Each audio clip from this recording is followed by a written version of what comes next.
I thought I knew what family meant. I thought loyalty was something you earned through years of shared memories, birthday dinners, and Christmas mornings. But standing in my apartment on that Tuesday afternoon, staring at my phone with shaking hands, I was about to receive the most brutal education of my life about the difference between blood and bond. My name is Marcus. I'm 31 years old, and 3 weeks ago, I won $47 million in the Powerball lottery. Nobody knows. Not my parents. Not my brother. Not my girlfriend of 4 years. Nobody. Let me back up. The winning happened on a Saturday night. I had stopped at a gas station in Denver on my way home from a consulting job. I wasn't even thinking about it. Just grabbed a ticket because the jackpot was high and the line was short. Quick pick. I didn't even choose the numbers. That night, I checked the numbers on my phone while eating leftover Chinese food. 1 match. Then 2. Then 3. My hands started sweating. 4. 5. I stood up from my couch, and then the Powerball. I sat back down. I checked 3 more times. I went to the official lottery website. I checked again. And then I did something that probably sounds insane. I put the ticket in my fire safe, closed it, and went to bed. I didn't call anyone. I didn't scream. I just lay there in the dark, thinking. Because here's the thing about sudden wealth. It doesn't just change your bank account. It changes every single relationship you have. And I needed to know something before I claimed that money. I needed to know who really had my back. So I devised a test. A cruel one, maybe, but one that would answer a question I never thought I'd need to ask. I would tell everyone I was in trouble. Real trouble. I would say I lost my job, couldn't make rent, and needed $3,000 immediately or I'd be evicted. $3,000 to a family that had always been comfortable, to parents who drove new cars and took annual cruises, to a brother who was a radiologist, to a girlfriend whose parents had money. $3,000 was nothing to them, but it was everything to me as a test. I gave myself 2 weeks to set it up. I started mentioning at family dinners that work was getting shaky, that my consulting contracts were drying up, that I was worried. My dad would nod and say something about the market. My mom would suggest I update my resume. My brother would barely look up from his phone. My girlfriend Ashley would squeeze my hand and say it would work out. Nobody asked if I needed help. Nobody offered. They just assumed I'd figure it out, because that's what I always did. And then I got laid off. I called my mom first. Voice shaking. I didn't have to fake the emotion. I was terrified. Not about money, but about what I was about to discover. Mom, I lost my job. The whole department got cut. She gasped. Oh, honey, I'm so sorry. When did this happen? Friday. They gave us 2 weeks severance, but Mom, I did the math. I can't make rent. I'm $800 short and my landlord already sent an eviction notice. I need $3,000 to cover rent and late fees or I'm out on December 1st. Silence. Marcus, that's terrible timing. You know, Dad and I just put the deposit down for the European River cruise. We're pretty tapped out right now. I closed my eyes. Mom, I'm going to be homeless. Oh, sweetheart, you're not going to be homeless. You can always come back home for a bit. Your old room is full of Dad's golf stuff, but we can clear it out. I'm 31 years old, and there's no shame in needing help. Lots of people your age move back home. It's practically normal now. I have job interviews here, Mom. Good ones. If I move back to Colorado Springs, I lose those opportunities. I need to stay in Denver. Well, maybe this is the universe telling you it's time to move home anyway. You've been in that expensive apartment for 3 years now. Save some money. Regroup. My chest felt tight. So you can't help with the $3,000? Honey, I wish we could, but the cruise was $12,000. We're committed. Talk to your brother. He's doing well. She didn't even sound that sorry. I called my brother next. Tyler, 3 years older than me, radiologist at a major hospital. Just bought his second investment property. Tyler, I need to ask you for something. What's up? He sounded distracted. I lost my job. Got laid off Friday. I'm short on rent, and I'm gonna get evicted if I can't come up with $3,000 by the end of the week. Damn, man. That sucks. Pause. So I was hoping maybe you could spot me the money? Just until I get back on my feet, I've got promising interviews lined up. 3,000? That's a lot, Marcus. I know, but I'm desperate. I've never asked you for anything like this. I could hear him breathing. Look, I want to help. But Claire and I just closed on the rental property in Aurora. We're pretty leveraged right now. Everything's tied up in investments. You just bought a second rental property and you can't help your brother avoid homelessness? Don't guilt trip me. You should have been saving more. You make decent money. Where did it all go? Where did it go? I had 40,000 in savings. I didn't need his money. I needed his humanity. So that's a no? I could probably lend you 1,000. But you'd need to pay me back within 3 months. With interest. 5%. I'm losing out on investment returns by pulling it. I actually laughed. You want to charge your brother interest? It's business, Marcus. It's not personal. It's extremely personal. Tyler, look, take it or leave it. That's what I can do. I hung up. Next was Ashley. My girlfriend of 4 years. The woman I had been planning to propose to before this whole lottery thing happened. I had the ring picked out. Not anymore, though. This test was showing me things I needed to see. We met for coffee. I told her everything. The layoff, the rent situation, the eviction notice. She held my hand across the table, her face full of concern. Baby, that's so scary. I'm so sorry. I need $3,000 by Friday or I'm out on the street. Her expression changed. Just slightly. A tightening around her eyes. 3,000? Marcus, I don't have that kind of liquid cash. Your parents do. She pulled her hand back. I'm not asking my parents for money for my boyfriend. That's humiliating. I'm about to be homeless and you're worried about being humiliated. That's not fair. My parents already think you should have a more stable career. If I ask them for money, it just confirms everything they've said about you being a risky choice. I stared at her. A risky choice? You know what I mean? The consulting thing, moving from contract to contract. They've always said you should get a regular job with benefits.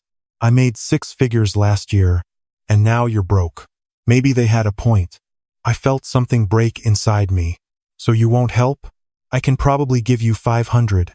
That's what I have in my checking account. But Marcus, maybe this is a sign. Maybe you should move back with your parents. Regroup. Figure out a more stable path. Everyone kept using that word. Regroup.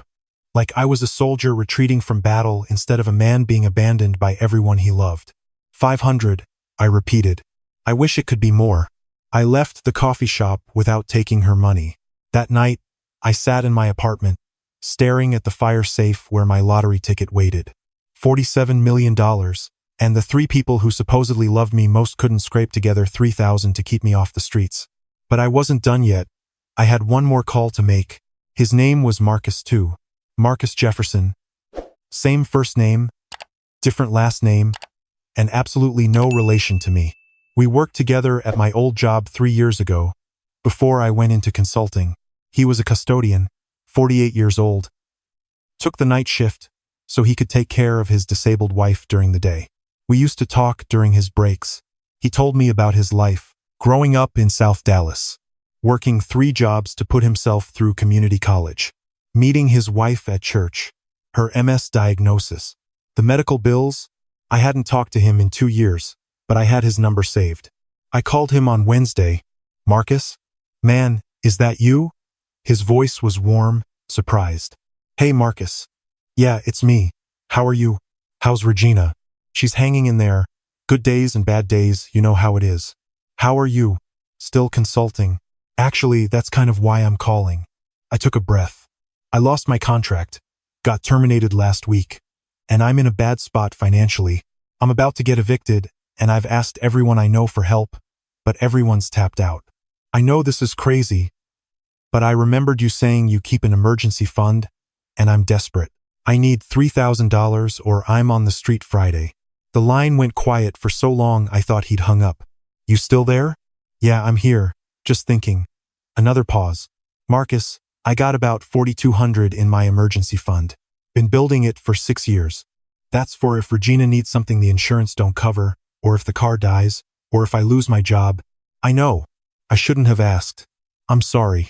But you can have 3,000 of it. I actually pulled the phone away from my ear and looked at it. What? You can have it. I'll transfer it right now. You got Venmo? Marcus, that's your emergency fund. For Regina, you're in an emergency. Regina would want me to help. She always says when someone asks for help, you help if you can. We can build it back up. I felt my eyes burning. I can't take your emergency fund.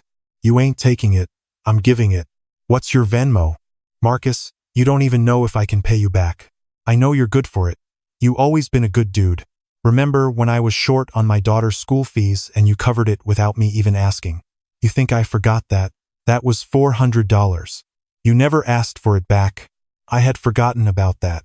It was nothing. She needed money for a class trip. That was different. Nah, it ain't different. It's exactly the same. People help people. That's how it's supposed to work. Now give me your Venmo before I change my mind. I gave him my Venmo. 30 seconds later, my phone buzzed. $3,000 from Marcus Jefferson. The memo said, "Pay it forward someday." I sat on my couch and cried. Not pretty crying. Ugly, choking sobs that came from somewhere deep in my chest. Because a man who had every reason to say no, who had more right to that money than anyone, gave it to me without hesitation. While my family, who had everything, gave me excuses. I called him back. "Marcus, I need to tell you something. You don't need to thank me again, man. I'm not. I am, but that's not what this is." I wiped my eyes. I wasn't completely honest with you. I'm not actually broke. Silence. 3 weeks ago, I won the lottery. $47 million. I haven't told anyone. I needed to know who would help me if I had nothing. Because once people know you have money, everything changes. Every relationship becomes about what they can get. I needed to know who was real. More silence. "So you lied to me?" "Yes." "You lied to your family too?" "Yes." "And I'm the only one who helped?" "You're the only one who offered anything that mattered." I heard him exhale slowly. Man, that's cold. Testing people like that. I know. But I get it. He laughed, but it sounded sad. I really do. Money changes people. I've seen it. My cousin won $50,000 on a scratcher once. His own mother tried to sue him for half. Said she bought the ticket with her money even though she didn't. Tore the whole family apart. "I'm sorry I lied to you. What are you going to do now?" And that was the question, wasn't it? I had my answer. I knew who my real family was. It wasn't the people I shared DNA with. It wasn't the woman I'd planned to marry. It was a night shift custodian who gave me his emergency fund without a second thought. "I'm going to claim my ticket tomorrow," I said. "And then I'm going to do something about what I learned." "What's that?" "I'm going to make sure Regina gets the best medical care money can buy. I'm going to pay off your house. I'm going to set up a college fund for your daughter. And I'm going to make you a partner in something I've been thinking about." "Marcus, you don't have to do any of that." "I know I don't have to. I want to.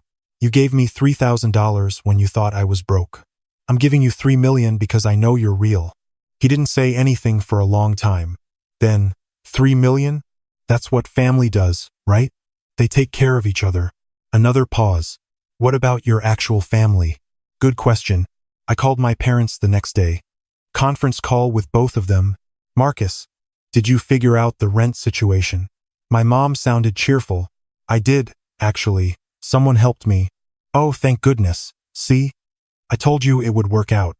"Who helped?" "Remember Marcus Jefferson? I used to work with him. The janitor?"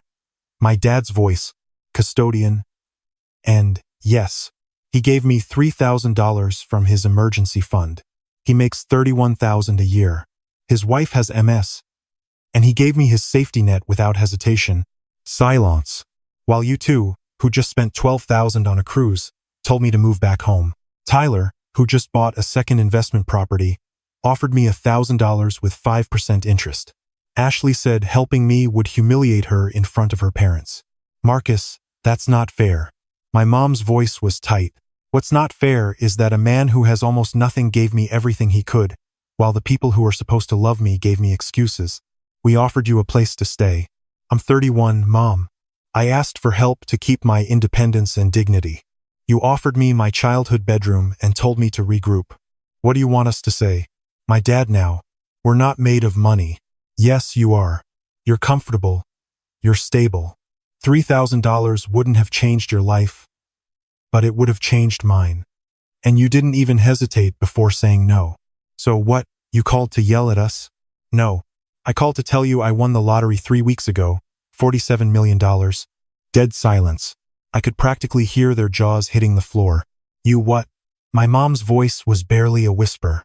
I won. And I didn't tell you because I needed to know something. I needed to know if you'd help me when you thought I had nothing. And you answered that question. Marcus, baby, we didn't know. Exactly. You didn't know. And that's the point. When you thought I was broke and desperate, you chose a cruise over your son. That's not what happened. My dad was angry now. That's exactly what happened. And now you know what I'm going to do with my 47 million? I'm going to take care of the people who took care of me. Marcus Jefferson is getting $3 million. I'm paying off his house. I'm covering Regina's medical care for life. I'm funding their daughter's education because that's what you do for family. We're your family. My mom was crying. No, you're my relatives. There's a difference. Family shows up. Family helps. Family doesn't charge interest or offer childhood bedrooms when you ask for a hand. I hung up before they could respond. Tyler called 6 minutes later. I let it go to voicemail. He called again. Voicemail. Then a text. We need to talk about this. You're being irrational. Ashley called 30 seconds after that. Also voicemail. Her text. I was going to help more. I just needed time to talk to my parents. This isn't fair. I blocked them all. The thing about having money is that it clarifies things. It strips away the pretense and the excuses and shows you what people are really made of. And what I learned is that character isn't about what you do when times are good. It's about what you do when someone you care about is in trouble. I claimed my ticket the next day. Did the press conference with the giant check. Chose the lump sum after taxes, about 28 million. And I started making changes. First, I set up the Marcus Jefferson Family Trust. 3 million in it. House paid off. Regina's medical expenses covered for life. Their daughter's education funded through graduate school if she wants it. And I made Marcus a full partner in a property investment company I started. Equal split. He brings the work ethic and the wisdom. I bring the capital. We're going to buy apartment buildings and keep rents affordable. Make sure people like him don't get priced out of their own neighborhoods. Second, I broke up with Ashley. She showed up at my apartment crying, saying she'd made a mistake. That she was scared. That she loved me. Maybe she did, but she loved the version of me that she thought had potential. Not the version that actually needed help. I gave her the $500 she'd offered me, in cash in an envelope, told her to keep it. She needed it more than I did. Third, I had one more conversation with my parents and Tyler. I met them at a coffee shop, neutral ground. My mom hugged me. I didn't hug back. Marcus, please, we're sorry. We made a mistake. You made a choice, I corrected. And I'm making one too. What does that mean, Tyler? It means I'm not cutting you off. You're still my family by blood. But we're not going to be close anymore. No more Sunday dinners. No more holidays together. You'll get a Christmas card. You'll get updates if something major happens. But that's it. You're punishing us for one mistake. My dad's voice was hard. No. I'm protecting myself from people who've shown me what I can expect when things get hard. You didn't suddenly become the kind of people who deny help. You've always been that way. I just never needed help before, so I never saw it. We would have helped eventually, my mom said. If you were really on the street, we would have... You would have what? Waited until I was actually homeless to feel guilty enough to act. That's not help. That's damage control. Tyler leaned forward. So that's it. You're just going to ghost your own family? I'm going to build my own family. With people who've proven they care. You're welcome to a peripheral role, but you don't get the center anymore. You gave that spot away. I stood up to leave. Marcus. My mom grabbed my arm. You don't understand what it's like. Everyone's going to want your money now. Everyone's going to pretend to care. You're going to wish you had your real family. I looked down at her hand on my arm. I have my real family. His name is Marcus. He drives a 2006 Honda with 190,000 miles on it. He works nights so he can take care of his wife during the day. He gave me his emergency fund when he thought I was broke. That's real family. I pulled my arm away and walked out. The last 6 weeks have been strange. My phone blows up constantly. Extended family I haven't talked to in years suddenly remembering I exist. Friends from high school reaching out to catch up. People I vaguely knew offering investment opportunities and charitable causes and sob stories. I ignore most of it. I've got lawyers and financial advisors handling things. I kept my apartment, didn't buy a mansion or a Ferrari or any of the stupid things lottery winners are supposed to buy. I'm living basically the same life, just with better security and the freedom to do what I want. Marcus Jefferson and I meet for coffee every Thursday morning. He brings Regina sometimes, when she's having a good day. We talk about the property company, about tenants and maintenance and city regulations. But mostly, we just talk about life. He tells me stories about growing up in Dallas. I tell him about the people who've come out of the woodwork since the win. Last Thursday, he said something that stuck with me. You know what's funny? You tested me too. You just didn't know it. What do you mean? That time you paid for my daughter's school trip. I never asked you for it. You just did it. That told me what kind of man you were. So when you called asking for help, I already knew the answer, because you'd already showed me who you were. I sat with that for a minute. So we were testing each other. Nah, we were just being who we are. That's the thing about character. You don't test it, you reveal it, and you revealed yours that day. Just like I revealed mine when you called. He's right. This whole thing wasn't really about testing anyone. It was about revealing what was already there. My family revealed they were conditional. Their help came with requirements and judgments and limits. Marcus revealed he was unconditional. His help came from the heart. My parents still try to reach out. Birthday cards, texts on holidays. My mom called last week crying, saying she missed me, that she was sorry that she didn't raise me to be this cold. I sent back a message. You raised me to be independent and take care of myself. I'm doing exactly that. Tyler sent me an email last month. 3 paragraphs about how I was destroying the family over pride. How I was being selfish with money that I didn't even earn. How I should remember where I came from. I almost responded, almost explained that I remember exactly where I came from. That's why I left. Ashley got engaged to a lawyer. I saw it on Instagram. She looks happy. I hope she is. I hope he never needs $3,000. The truth is, I don't hate any of them. I'm not even that angry anymore. I'm just clear. Clear about who they are and who I am and what I need in my life. And what I need is people who show up. People like Marcus. We broke ground on our first property last week, an old apartment building in North Denver. 40 units. We're renovating it, keeping rents at 30% below market rate. Marcus got to choose the name. He called it Second Chances. I asked him why. Because everybody deserves one, he said. People make mistakes. Life knocks them down. They need a place that gives them room to get back up. That's what this is. I nodded. But I was thinking about something else. About how second chances apply to relationships too. About how my family wants one now. A chance to prove they would have helped. A chance to be there for me now that I'm rich. But here's what I've learned about second chances. You only get one if you deserved a first chance. If you had the opportunity to show up and you didn't, you don't get to complain when the door closes. My family had their chance. They had it the moment I called and said I needed help. They chose wrong. And I'm choosing to move forward without them. Maybe that makes me cold. Maybe that makes me unforgiving. Or maybe it just makes me someone who finally understands what family really means. It's not about blood. It's not about history. It's not about shared last names or Christmas traditions or photo albums. It's about showing up. It's about helping when it costs you something. It's about giving from an empty place because someone you care about has a need. My family is Marcus Jefferson.